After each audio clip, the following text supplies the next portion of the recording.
I don't want any more economists, sages, or oracles bombinating over our cables. I want a reporter.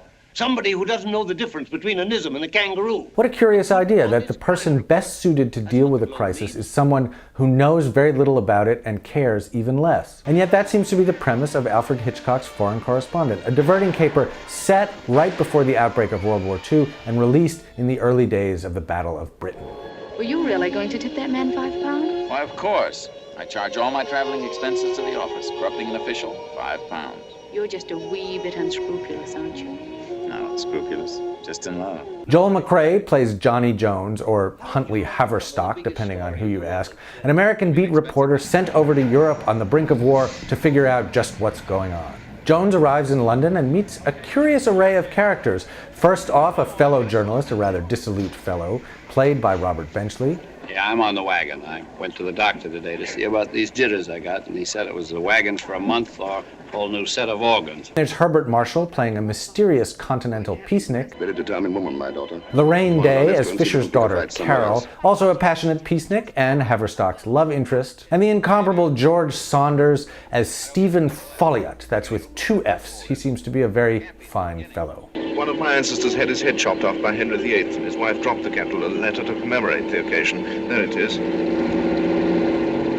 Now you say it like a stutter? No, just straight for. Foreign Correspondent is the second film that Hitchcock made for an American studio, and it has many of the master's signature flourishes. There are breakneck action sequences, abundant red herrings, improbable moments of high comedy, a vanished man, and sequences of visual invention that border on the surreal.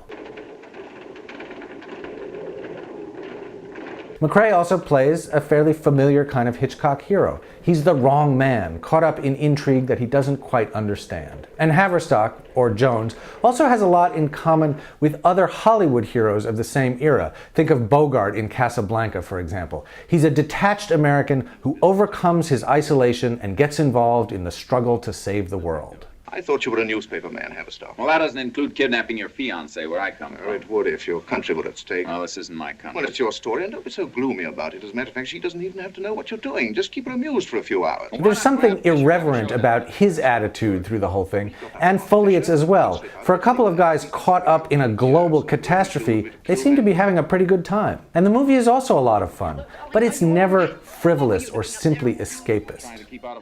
The characters' irreverence, their good cheer, our ability to laugh along with them in the midst of danger, this is one of our greatest weapons in the fight against humorless and brutalizing dictatorship.